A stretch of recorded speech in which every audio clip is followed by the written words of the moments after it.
சுவிட்சர்லாந்தில் உங்கள் வீட்டுக்கு தேவையான அனைத்து விதமான நவீன இத்தாலியன் தளபாடங்கள் முதல் பூஜ்ய அறை அலுமாரிகள் வரை மிக குறைந்த விலையில் பெற்றுக் கொள்ள வேண்டுமா? அப்படியாயின் மாடர்ன் மேபல் நிறுவனத்தை நாடுங்கள். தவணை கட்டணத்தில் பெற்றுக் கொள்ளும் வசதி, சுவிட்சர்லாந்து முழுவதும் இலவச டெலிவரி, பொருத்துதல் கட்டணம் முற்றிலும் இலவசம். இதை விட இன்னும் என்ன வேண்டும்? தொடர்புகளுக்கு அழையுங்கள் 0417788855. வணக்கம். நீங்கள் இணைந்திருப்பது சுவிஸ் தமிழ் டிவியின் இன்றைய இரவு நேர பிரதான செய்திகளோடு. செய்தி ஆசிரியர் தேவா மதன், வாசிப்பவர் AS பாரதி. விரிவான செய்திகளுக்கு முன் தலைப்புச் செய்திகள். அமெரிக்காவின் வரி சுவிஸ் மருந்து தொழிலை பாதிக்கும், இண்டஃபார்மா எச்சரிக்கை. ஜெர்மனி சுவிஸ் எல்லையை ஒட்டிய பகுதியில் நிலநடுக்கம், ரிக்டர் அளவில் 3 ஆக பதிவு. கோடை காலத்தில் சுவிட்சர்லாந்தில் ஸ்மார்ட் போன் திருட்டுகள் அதிகரிப்பு. டிசினோவில் பெரிய அளவிலான போதைப் பொருள் கடத்தல், 2 கைது. சுவிட்சர்லாந்தில் மின்னணு வாக்குப்பதிவுக்கு வலுவான ஆதரவு. சுவிஸ் சுருட்டுகளின் தொழிலதிபர் தனது 95வது வயதில் காலமானார். ஸ்கை ஆட்டோ ஆகே சுவிட்சர்லாந்தில் நீங்கள் ஆசைப்படும் உங்கள் கனவு வாகனத்தை உங்கள் வீடுகளுக்கே கொண்டு வந்து தரும் முதல் தமிழர் நிறுவனம். நீங்கள் விரும்பும் வாகனம் எந்த இடத்தில் எங்கு இருந்தாலும் குறைந்த வட்டி வீதம் மற்றும் சிறந்த காப்புறுதியோடு உங்கள் விருப்பத்திற்கேற்ப உங்களிடம் கையளிக்கப்படும். உங்கள் பொன்னான நேரத்தை நாம் மிச்சப்படுத்துகின்றோம். மேலதிக தொடர்புகளுக்கு இப்பொழுதே அழையுங்கள் 01 93 0 7 சுவிட்சர்லாந்தில் தடைகளை தாண்டி மீண்டும் மக்களோடு மக்களுக்காக எமது சேவை. E-Fly நிறுவனத்தின் மற்றும் ஒரு புதிய பரிணாமம். இலங்கை உட்பட அனைத்து நாடுகளுக்குமான பணப்பரிமாற்று சேவை E-Fly மணி எக்ஸ்சேஞ்ச். நியாயமான விலை, விரைவான சேவை, நம்பிக்கையான முகவர். E-Fly மணி எக்ஸ்சேஞ்ச். தொடர்புகளுக்கு அழையுங்கள் 079 106 06 06 அல்லது 044 666 0707. இனி விரிவான செய்திகள். 29ஆம் திகதி பிற்பகல் ஜெர்மனியில் உள்ள ரைன்ஃபெல்டனுக்கு அருகே சுவிஸ் எல்லையை ஒட்டிய பகுதியில் ரிக்டர் அளவில் 3 மதிப்புடைய நிலநடுக்கம் பதிவாகியுள்ளது. சூரிச் பெடரல் இன்ஸ்டிடியூட் ஆஃப் டெக்னாலஜியின் சுவிஸ் நிலநடுக்க சேவை அறிக்கையின்படி இந்த நிலநடுக்கம் அதன் மைய பகுதிக்கு அருகில் தெளிவாக உணரப்பட்டிருக்கலாம். நிலநடுக்கம் மாலை 3:48 மணியளவில் ரைன்ஃபெல்டனுக்கு வடக்கே சுமார் 7 கிலோமீட்டர் தொலைவில் பதிவாகியதாக சுவிஸ் நிலநடுக்க சேவை தெரிவித்தது. இந்த அளவிலான நிலநடுக்கம் பொதுவாக எந்த ஒரு சேதத்தையும் ஏற்படுத்துவதில்லை. சுவிஸ் நிலநடுக்க சேவை ஆண்டுதோறும் 1000 முதல் 1500 வரையிலான நிலநடுக்கங்களை பதிவு செய்கிறது. இவற்றில் 10 முதல் 20 நிலநடுக்கங்கள் மட்டுமே மக்களால் உணரப்படுகின்றன. இவை பொதுவாக ரிக்டர் அளவில் 2.5 அல்லது அதற்கு மேல் உள்ளவை என்பதும் குறிப்பிடத்தக்கது. ஸ்பெயினின் மயோக்காவுக்கு விடுமுறைக்கு செல்லும் சுவிஸ் சுற்றுலா பயணிகளுக்கு இது நிச்சயமாக அதிர்ஷ்டமற்ற காலமாக உள்ளது. சமீபத்தில் ஒரு சுவிஸ் குடியிருப்பாளர் மயோக்காவில் தங்கியிருந்த ஹோட்டல் ஊழியர்களிடமிருந்து தப்பிக்க முயன்ற போது மாடியிலிருந்து விழுந்து பலத்த காயமடைந்தார். அதே நாளில் 19 வயது இளைஞர் ஒருவர் ஒரு அறையிலிருந்து மற்றொரு அறைக்கு செல்ல முயன்ற போது மொட்டை மாடியிலிருந்து விழுந்து காயமடைந்தார். இதன்போது மற்றொரு சுவிஸ் சுற்றுலா பயணி ஒரு கிளப்பின் பாதுகாவலரால் தாக்கப்பட்டு தீவிர சிகிச்சை பிரிவில் அனுமதிக்கப்பட்டுள்ளார். மயோக்காவில் மற்றொரு சம்பவத்தில் விடுமுறையில் இருந்த சுவிஸ் பயணி ஒருவர் ஒரு கிளப்பின் நுழைவாயிலில் தாக்கப்பட்டார். அவருக்கு கிளப்பிற்குள் அனுமதி மறுக்கப்பட்டதற்கு எதிர்ப்பு தெரிவித்து உரத்த குரலில் பேசியதாக தெரிகிறது. ஜெர்மன் நாட்டைச் சேர்ந்த பாதுகாவலர் அவரை தாக்கியதாக கூறப்படுகிறது. முதலில் அவரை உதைத்து பின்னர் முகத்தில் குத்தி பின்னோக்கி விழச் செய்து அவரது தலையை தரையில் மோதச் செய்தார். இதில் அவருக்கு மண்டை எலும்பு முறிவு மற்றும் முகத்தில் பல்வேறு காயங்கள் ஏற்பட்டு தீவிர சிகிச்சை பிரிவில் அனுமதிக்கப்பட்டார். தாக்குதல் நடத்தியவர் சம்பவ இடத்திலிருந்து தப்பியோடினார். ஆனால் சிறிது நேரத்தில் கைது செய்யப்பட்டு தற்போது சிறையில் வைக்கப்பட்டு விசாரணைக்கு உட்படுத்தப்பட்டுள்ளார். மயோக்காவில் உள்ள கிளப்புகளின் பாதுகாவலர்களின் ஆக்ரோஷமான முறைகள் மீது இது முதல் முறையாக புகார் எழவில்லை. பாதுகாவலர்கள் வாடிக்கையாளர்களின் அதிகப்படியான மது அருந்துதல் காரணமாக ஏற்படும் கடினமான சூழ்நிலைகளையும் அவர்களின் ஆக்ரோஷமான நடத்தையையும் தங்களை தூண்டும் செயல்களையும் குறிப்பிட்டு தங்களை நியாயப்படுத்தி வருகின்றனர் என்பதும் குறிப்பிடத்தக்கது. ஐரோப்பிய ஒன்றிய பொருட்களுக்கு அமெரிக்காவில் விதிக்கப்படவுள்ள 15% வரி சுவிட்சர்லாந்தின் மருந்து தொழிலை மறைமுகமாக பாதிக்கும் என இண்டஃபார்மா சுவிஸ் மருந்து தொழில் சங்கம் கீஸ்டோன் ATS செய்தி நிறுவனத்திடம் தெரிவித்துள்ளது. சுவிஸ் நிறுவனங்களின் மருந்து ஏற்றுமதியில் சுமார் பாதி அமெரிக்காவுக்கு ஐரோப்பிய ஒன்றியம் வழியாக செல்கிறது. இதுவரை மருந்துகளுக்கு எந்த வரியும் விதிக்கப்படவில்லை. அறிவிக்கப்பட்ட இந்த வரி இன்னும் மோசமான சூழ்நிலைகளை தவிர்க்க உதவுகிறது என இந்த ஃபார்மா செய்தி தொடர்பாளர் கூறினார். ஆனால் சுவிட்சர்லாந்துக்கும் 15% சுங்க வரி விதிக்கப்பட்டால் அது ஆராய்ச்சி மற்றும் உற்பத்தி ஆகியவற்றில் நீண்டகால எதிர்மறை தாக்கத்தை ஏற்படுத்தும் என்பது தெளிவு. போட்டித்தன்மையை பராமரிக்க சுவிஸ் கூட்டாட்சியும் ஐரோப்பிய ஒன்றியமும் தங்கள் அடிப்படை நிலைமைகளை மேம்படுத்த வேண்டும் என செய்தி தொடர்பாளர் வாதிட்டார். சுவிஸ் மருந்து தொழில் அமெரிக்காவில் ஆராய்ச்சி, உற்பத்தி மற்றும் வேலைவாய்ப்புகளுக்கு கணிசமாக பங்களிக்கிறது என இந்த ஃபார்மா வலியுறுத்தியது. பாதுகாப்பு நடவடிக்கைகள் தற்போதைய நெருக்கமான ஒத்துழைப்பை சீர்குலைக்கும் என அந்த அமைப்பு கவலை தெரிவித்தது. சுவிஸ் தேசிய வங்கி லாபம் ஈட்டும் போது அந்த பணத்தில் ஒரு பகுதி கண்டோன்களுக்கு விநியோகிக்கப்பட்டு உள்ளூர் மக்களின் நலனுக்காக பயன்படுத்தப்படுகிறது. எனினும் 2025ஆம் ஆண்டில் இந்த விநியோகம் நடைபெறாமல் போகலாம். டாலரின் மதிப்பு பலவீனமாக இருப்பதால் ஆண்டின் முதல் பாதியில் வங்கி நஷ்டத்தை சந்திக்கும் என எதிர்பார்க்கப்படுகிறது. இதனால் கண்டோன்களுக்கு நிதி விநியோகம் செய்யப்படுவது தவிர்க்கப்படலாம். நிதி சந்தைகளில் நீடிக்கும் ஏற்ற இறக்கங்கள் காரணமாக சுவிஸ் தேசிய வங்கி எப்போது மீண்டும் கண்டோன்களுக்கு நிதி பங்களிக்க முடியும் என்பதை துல்லியமாக கணிக்க முடியவில்லை. 2024இல் சுவிஸ் தேசிய வங்கி 80 பில்லியன் பிராங்குகள் லாபம் ஈட்டி அதில் பெரும்பகுதியை உள்ளூர் அரசுகளுக்கு வழங்கிய நிலை ஒப்பிடுகையில் இந்த ஆண்டு கடுமையான பொருளாதார சவால்களை எதிர்கொள்கிறது.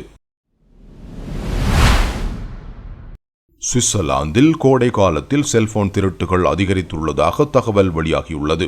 ஆக்ஸா காப்பீட்டு நிறுவனத்தின் தரவுகளின்படி ஜூலை மற்றும் ஆகஸ்ட் மாதங்களில் ஸ்மார்ட் போன் திருட்டுகள் மற்ற மாதங்களை விட 58% அதிகமாக உள்ளன. வெளிநாட்டு விடுமுறைகளின் போது இந்த திருட்டுகள் பெரும்பாலும் நிகழ்கின்றன. இது மிகவும் தொந்தரவாக உள்ளதென ஆக்ஸாவின் இழப்பு பிரிவு பொறுப்பாளர் ஸ்டெஃபன் முல்லர் கூறியுள்ளார். கோடையில் மக்கள் வெளியில் அதிக நேரம் செலவிடுவதால் திருவிழாக்கள் மற்றும் இசை திருவிழாக்கள் போன்ற கூட்டங்களில் திருடர்களுக்கு வாய்ப்புகள் கிடைக்கின்றன.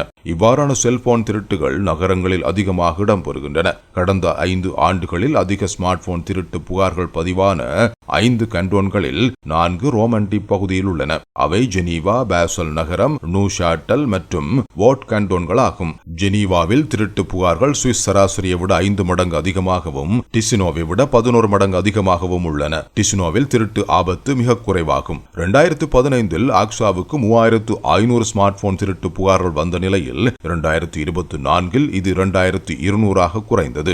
ஆனால் ஆண்டுக்கு 2 மில்லியன் பிராங்க் இழப்பு மாறவில்லை. ஏனெனில் ஒரு திருட்டின் சராசரி இழப்பு தொகை அதிகரித்துள்ளது. இன்றைய ஸ்மார்ட் போன்கள் 10 ஆண்டுகளுக்கு முன்பு இருந்தவற்றை விட விலை உயர்ந்தவை என முல்லர் கூறினார். ஸ்மார்ட் போன் திருடப்பட்டால் உடனடியாக உள்ளூர் காவல் நிலையத்தில் புகார் அளிக்க வேண்டும். பின்னர் காப்பீட்டு நிறுவனத்துக்கு தெரிவிக்க வேண்டும். வீட்டுக்கு வெளியே நடக்கும் திருட்டு வீட்டு உடைமைகள் காப்பீட்டு பாலிசியின் கீழ் வரும். ஆனால் வீட்டுக்கு வெளியே எளிய திருட்டு கவரேஜ் அல்லது ஸ்மார்ட் போன்களுக்கான முழு பாதுகாப்பு கவரேஜ் இருக்க வேண்டும் எனவும் பொதுமக்களுக்கு அறிவுறுத்தப்பட்டுள்ளது. ஒரு சிறிய விளம்பர இடைவெளியின் பின்னர் செய்திகள் தொடரும். பரம்பரையாக நகை தொழிலில் அனுபவம் பெற்றவர்களால் நடத்தப்படும் சூரிச் நகரின் தங்கச் சுரங்கம் ஸ்ரீ ஜுவல்லரி. பழைய நகைகளை கொடுத்து புத்தம் புதிய டிசைன்களில் புதிய நகைகளை பெற்றிடவும், நகை திருத்த வேலைகளை உடனுக்குடன் செய்து முடிக்கவும், தாலிக்கொடி முதல் ஜொலிக்கும் தங்க நகைகள் வரை உங்கள் அழகிற்கு மேலும் அழகு சேர்க்க ஸ்ரீ ஜுவல்லரியை நாடுங்கள். தொடர்புகளுக்கு 0393668009. சுவிட்சர்லாந்தில் வீட்டு கடன், வங்கி கடன் மற்றும் அனைத்து விதமான காப்புறுதிகள் உட்பட ரியல் எஸ்டேட் மற்றும் தவணை கட்டணத்தில் சோலார் பொருத்தும் சேவையை மேற்கொண்டு வரும் VTS Finance நிறுவனத்தினர் தனது சேவையை தாயகத்திலும் காப்பதிக்கின்றனர். இனிமேல் இலங்கையில் சொத்துக்களை வாங்க விரும்புகிறவர்கள் சுவிஸில் இருந்தே வாங்க முடியும். VTS Finance சுவிட்சர்லாந்தில் அங்கீகரிக்கப்பட்ட முகவர், உங்கள் நம்பிக்கையின் பங்காளி. ஆல் ஏரியாவிலையும் ஐயா கில்லிடா.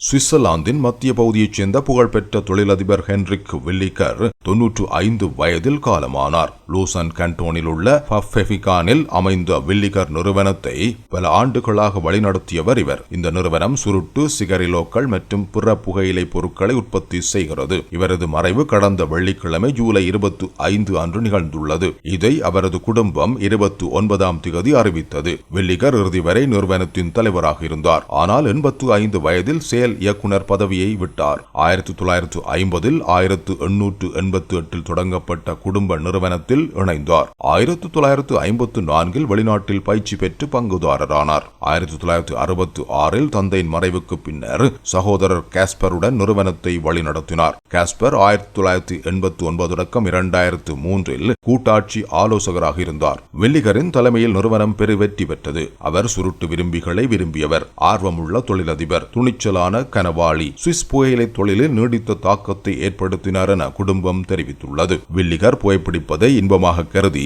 சட்ட கட்டுப்பாடுகளை எதிர்த்தார். 2015 ஒரு பேட்டியில் சுருட்டு பிடிப்பவர்கள் இன்பத்துக்காக புகைக்கின்றனர், ஆரோக்கிய அபாயங்கள் குறித்து பெரிய அக்கறை தேவையில்லை என்றார். அவரால் நியமிக்கப்பட்ட துணைத் தலைவர் ஜோ குருண்ட்லர் இயக்குனர் குழு தலைவராக பொறுப்பேற்கிறார். வில்லிகர் நிறுவனத்தில் 1200 ஊழியர்கள் உள்ளனர். ஆண்டுக்கு 1 பில்லியன் சுருட்டுகள் உற்பத்தி செய்து 130 மில்லியன் பிராங்க் வருவாயை இது ஈட்டுகிறது. முன்பு சைக்கிள் உற்பத்தியிலும் புகழ்பெற்ற இந்த நிறுவனம் 2003 அந்த பிரிவை விற்றமையும் குறிப்பிடத்தக்கது.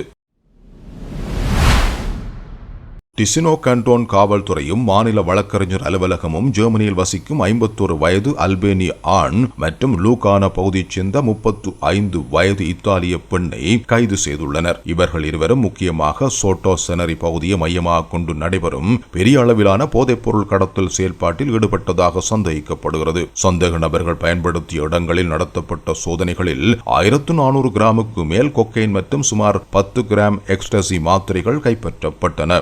விசாரணைகளுக்கு பின்னர் இருவருக்கும் கைது உத்தரவு பிறப்பிக்கப்பட்டது. இந்த நடவடிக்கை பல மாதங்களாக நடைபெற்று வரும் விரிவான விசாரணையின் ஒரு பகுதியாகும். இதற்கு முன் பலர் ஏற்கனவே கைது செய்யப்பட்டுள்ளனர். கடந்த பிப்ரவரி 22 அன்று பிரகாசோனாவில் உள்ள ஒரு வில்லாவில் நடத்தப்பட்ட சோதனையில் 2.8 கிலோ கொக்கைன், 1 கிலோவுக்கு மேல் கஞ்சா மற்றும் அதன் வழித்தோன்றல்கள், ஒரு கைத்துப்பாக்கி மற்றும் 3 துப்பாக்கிகள் உள்ளிட்ட பல ஆயுதங்கள் கைப்பற்றப்பட்டன. அப்போது 2 இத்தாலியர்கள் மற்றும் 28 வயது ருமேனிய பெண் ஆகியோர் கைது செய்யப்பட்டனர். ஏப்ரல் முதல் வாரத்தில் மேற்கொள்ளப்பட்ட மற்றொரு விசாரணையில் மேலும் 2 இத்தாலியர்கள் மற்றும் 38 வயது சுவிஸ் பெண் ஆகியோர் விசாரணை காவலில் வைக்கப்பட்டனர். ஜூலை 23 அன்று டவஸ்கோ சொராக்னோவில் 51 வயது ஆணும் 35 வயது பெண்ணும் கைது செய்யப்பட்டனர். மற்ற சந்தேக நபர்களின் பங்கு அவர்களுக்கு எதிராக இன்னும் சுதந்திரத்தை கட்டுப்படுத்தும் நடவடிக்கைகள் எடுக்கப்படாத நிலையில் தற்போது ஆராயப்பட்டு வருகிறது. முக்கிய குற்றச்சாட்டுகளில் போதைப்பொருள் சட்டத்தை மீறிய கடுமையான குற்றங்கள்,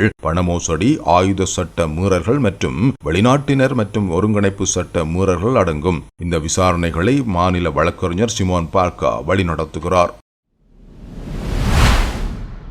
சுவிட்சர்லாந்தில் மின்னணு வாக்குப்பதிவு முறையை அறிமுகப்படுத்துவதற்கு மக்களிடையே கணிசமான ஆதரவு இருப்பதாக சமீபத்திய கருத்து கணிப்பு தெரிவிக்கிறது. யூகோவ் சந்தை ஆராய்ச்சி நிறுவனமும் சுவிஸ் போஸ்டும் இணைந்து நடத்திய கருத்து கணிப்பில் சுமார் 2000 பேர் பங்கேற்றிருந்தனர். இவர்களில் 78% பேர் தற்போதைய கடிதம் மூலமான வாக்குப்பதிவு அல்லது வாக்குப்பெட்டி முறைக்கு பதிலாக மின்னணு வாக்குப்பதிவு முறையை அறிமுகப்படுத்துவதற்கு ஆதரவு தெரிவித்தனர். இந்த முறை இணையம் வழியாக வாக்களிக்க உதவும். இது வாக்காளர்களுக்கு மிகவும் வசதியான மற்றும் நவீன முறையாக கருதப்படுகிறது. இந்த ஆய்வில் சுவிட்சர்லாந்தின் அனைத்து பகுதிகளையும் சேர்ந்த 18 முதல் 74 வயதுடையவர்கள் பங்கேற்றனர். இது நாடு முழுவதும் உள்ள மக்களின் கருத்துக்களை பிரதிபலிக்கிறது. பதிலளித்தவர்களில் 73% பேர் மின்னணு வாக்குப்பதிவு வாக்களிக்கும் செயல்முறையை எளிமையாக்கும் என்று நம்புகின்றனர். இது வாக்காளர்களுக்கு நேரத்தையும் முயற்சியை மிச்சப்படுத்துவதாக உள்ளது. மேலும் 72% பேர் இந்த முறை வாக்குப்பதிவு விகிதத்தை அதிகரிக்கும் என்று கருதுகின்றனர். ஏனெனில் இது குறிப்பாக இளைஞர்கள் மற்றும் தொழில்நுட்பத்தை பயன்படுத்துவ வாக்களிக்க ஊக்குவிக்கும். இருப்பினும் 43% பேர் மின்னணு வாக்குப்பதிவு முறையால் வாக்களிப்பின் ரகசியத்தன்மை பாதிக்கப்படலாம் என்று கவலை தெரிவித்தனர். இணைய பாதுகாப்பு மற்றும் தரவு தனியுரிமை தொடர்பான அச்சங்கள் இந்த கவலையின் முக்கிய காரணங்களாக உள்ளன. இந்த கருத்து கணிப்பு சுவிட்சர்லாந்தில் மின்னணு வாக்குப்பதிவு முறை அறிமுகப்படுத்துவதற்கு மக்களிடையே ஆர்வம் இருப்பதை காட்டுகிறது. ஆனால் அதே நேரம் பாதுகாப்பு மற்றும் ரகசியத்தன்மை குறித்து உரிய கவனம் செலுத்தப்பட வேண்டும் என்றும் வலியுறுத்துகிறது. சுவிட்சர்லாந்தில் 60 வயதுக்கு மேற்பட்ட மூத்த குடிமக்களில் 1/3 சமூக ஊடகங்களை பயன்படுத்துவதாக ஒரு ஆய்வு தெரிவிக்கிறது. இந்த ஊடகங்கள் மன ஆரோக்கியத்தை மேம்படுத்துவதாக ஆய்வு கூறுகிறது. வயதானவர்களின் பிரச்சினைக்காக பணியாற்றும் சுவிட்சர்லாந்தின் மிகப்பெரிய அமைப்பான ப்ரோசெனக்டியூட்டின் இயக்குனர் அலைன் ஹூபர் இதற்கான காரணங்களை விளக்கினார். 30%க்கும் மேற்பட்ட மூத்தவர்கள் ஆன்லைனில் சமூக ஊடகங்களை பயன்படுத்துகின்றனர் என்று அவர் கூறினார். முதியவர்களும் இளைஞர்களும் சமூக ஊடகங்களை பயன்படுத்துவதில் உள்ள வேறுபாடு ஈடுபாடுகள் குறைந்து வருகின்றன. முதியவர்கள் மின்னஞ்சல் பயன்படுத்துவதுடன் பேஸ்புக் போன்ற பழைய தளங்களையும் டிக்டாக் போன்ற புதிய தளங்களையும் பயன்படுத்துகின்றனர். இது அவர்களுக்கு நண்பர்கள், பேரக்குழந்தைகள் அல்லது தொலைவில் உள்ளவர்களோடு தொடர்பில் இருக்க உதவுகிறது என்று கூபர் SRF-இடம் தெரிவித்தார். சமூக ஊடகங்கள் முதியவர்களுக்கு தனிமையை எதிர்கொள்ள உதவுவதாகவும் மன ஆரோக்கியத்தை மேம்படுத்துவதாகவும் அவர் கூறினார். முதியவர்கள் இந்த தளங்களை தொலைபேசி போல பயன்படுத்துகின்றனர். மற்றவர்களுடன் தொடர்பு கொள்வது மனநிலைக்கு நல்லது என்றார். ஆனால் 70% முதியவர்கள் இன்னும் சமூக ஊடகங்களை பயன்படுத்தவில்லை. பலர் இன்னும் இதை பயன்படுத்தலாம். புதிய தளங்கள் தொடர்ந்து வருவதால் முதியவர்கள் கற்றுக்கொள்ள வேண்டும். ப்ரோசெனக்டியூட் போன்ற அமைப்புகள் பயிற்சி வழங்குகின்றன என்று கூபர் கூறினார். அவர் மோசடி ஆபத்துகளையும் எச்சரித்தார். இணையத்தில் மோசடி பொதுவானது. முதியவர்களை குறிவைக்கும் குற்றக்குழுக்கள் உள்ளன. எனவே விழிப்புணர்வு, தொடர்கல்வி மற்றும் சந்தேகத்துக்கிடமானவற்றை பகிர்ந்து மற்றவர்களை எச்சரிப்பது முக்கியமாகும். வாட்ஸ்அப் குழுக்களில் இதுபோன்ற தகவல்களை பரிமாறுவது பயனுள்ளதென்றும் அவர் நிறைவு செய்தார். நீங்கள் இதுவரை கேட்டது சுவிஸ் தமிழ் டிவியின் இன்றைய இரவு நேர பிரதான செய்திகள். மேலும் இது போன்ற சுவிட்சர்லாந்து செய்திகளை 24 மணி நேரமும் படித்து தெரிந்து கொள்ள சுவிஸ் தமிழ் 24.com என்ற இணையதளத்தை பார்வையிடுங்கள்.